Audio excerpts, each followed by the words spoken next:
Namaskaram. So today is day 40 of the SaveSoil journey. So those of you who started from day 1, today is the completion of a mandala, which is considered as about 40 to 48 days. So if you have been able to follow whatever you committed for on day 1 until now, so many congratulations to you. So if you have been doing this continuously, whatever sadhana you have chosen, and if today being the day 40th day, by now things would have been established in your system and you would be able to carry this on effortlessly. So generally in the yogic physiology we always say that if something new has to be introduced into the system, it should be done at least for a mandala, which is between 40 to 48 days, for it to be established in the system. So same thing with if you go to an Ayurvedic or Siddha doctor as well, they'll generally give medicines for at least one mandala so that it becomes a part of your system. So I hope you made use of this opportunity last 40 days to establish whatever sadhana you chose to do. And if you were not able to do it, the next 60 days are an opportunity for you to start. See if you can start from today, and whatever sadhana you choose, see if you can do it for a minimum of one mandala.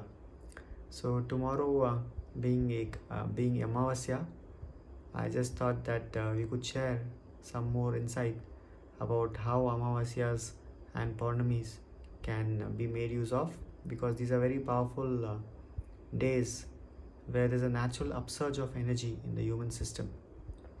So you will see that Amavasya and Pournami, especially on these 2 days, why it is considered so significant. It's not that you cannot make use of any other day and only on these 2 days it will be more powerful. It's not like that.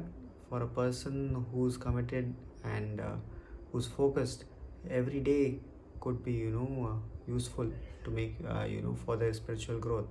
But it's just that there's a certain assistance from nature on certain days where there's a certain energy movement which happens due to whatever outside forces are there, which one can make use of easily. So without much effort you can become more meditative on certain days because of the natural movements outside. So Amavasya and Pournami are such days. So what happens on Amavasya and Pournami is that because of the gravitational pull of the moon, everything is pulled upward. So as you see, even the oceans rise, and even for human beings there's a pull in terms of the movement of blood towards your brain because of the gravitational pull of the moon. So because of this, generally whatever is your quality, it gets more enhanced on these 2 days, Amavasya and Pournami. Amavasya is considered as the no moon day or the new moon, and Pournami is considered as the full moon. So generally on these 2 days, whatever is your quality gets enhanced. If you are very happy, then you will see that on these 2 days you'll become more happy. Or if you are unhappy, the same may happen. You may become more unhappy. If you are a little mentally imbalanced, then you will see that on these days you become more imbalanced. So whatever is your quality on these days, you will see it will get more enhanced. And especially Amavasya is a particular day where you can very easily differentiate between what is you and what is not you. And Sadhguru was mentioning that the journey from untruth to truth can begin on Amavasya. There's a natural support where when one can easily start their journey or make this journey from untruth to truth, starting from Amavasya up to Pournami. So generally these 2 days are considered as very powerful. In terms of Amavasya, the energies are more in terms of masculine, or they are very rough. So for Pournami, it is more feminine. The energies are more feminine. So Sadhguru was saying that for feminine, the Pournami is more conducive, and for masculine, the Amavasya is more conducive. It's not that one cannot make use of it both days. We can make use of both.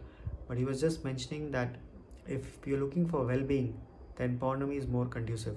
But if you're looking for dissolution or liberation, then Amavasya is more conducive. So at the Isha Yoga Center, if you happen to visit, you will see that on Amavasya and Pournami, for Amavasya, the Dhyanlinga temple, which is a consecrated temple, it is kept open till midnight for men on Amavasya.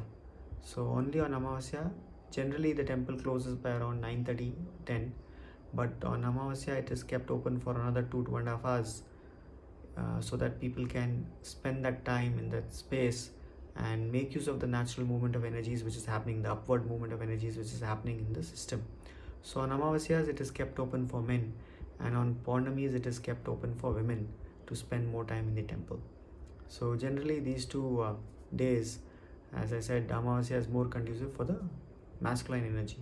So if for a spiritual sadhaka who is looking for dissolution or liberation, Amavasya is a very important day. So tomorrow, see how you can make use of it. One day prior to that is called as Shivaratri, and which is today. Today is called as Shivaratri, and Amavasya is the darkest night. So one of the ways in which you can make use of these nights, either Amavasya or Pournami, is see if you can spend more time doing your sadhana on these days.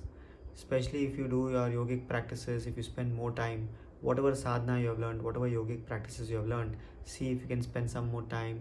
If you are in a consecrated space, see if you can spend more time in that consecrated space. Like for example, if you have a sannidhi, or if you can visit someone's home where there's a sannidhi or a yantra, which is a consecrated form of energy. So basically, just try to see if you can spend more time with your eyes closed on these particular days. You will see that there's a natural possibility for you to look within and turn inward on these days. So try to see if you can spend more time in meditation or in your sadhana during these days. If you even wish to make use of that last quarter of the night, which is after 10 up to 12, 12:30, even that can be done. You can even meditate during that time. It's only on these days. Generally we do suggest not to meditate during that last Sandhya Kala, which is between 11:40 to 12:20. Generally for people on the family path, we ask to avoid that midnight Sandhya Kala, because that is more suitable for ascetics. But otherwise you can just sit and meditate. So please see if you can make use of the same. And tomorrow being Amavasya, this is an opportunity for us to turn inward. And if you wish to follow, like when is Amavasya, when is Pournami, see, generally for people who have a sannidhi or a yantra, they remember this because every Pournami or every Amavasya they have to do a certain ritual or a puja to keep the place energized. So I have a Sadguru Sannidhi at home, and every Pournami and Amavasya we have to do a certain process. So it's very easy for us to kind of keep track. But otherwise also, if you want to keep track, you can actually look at the Isha lunar calendar, which is available online. If you just Google Isha lunar calendar, you can find that. And all the Pournamis and Amavasya, Shivaratri, all these days are listed, the dates. So you can even plan to spend more time doing your sadhana during these days. And you can even notice, sit with your eyes closed and notice how things are happening within yourself. You'll see that the ability to turn inwards is enhanced on these days, and you can notice how your system is behaving. So please see how you can make use of it, and if you can share with us how your experience has been, and tomorrow how you are making use of it, it will be nice to hear from all of you. Okay, so I hope all of you are tweeting and sharing about SaveSoil. So we have another 60 days. Please see how we can continue doing that and maintain the momentum in whatever way you can. So until tomorrow, we'll meet back. Namaskaram.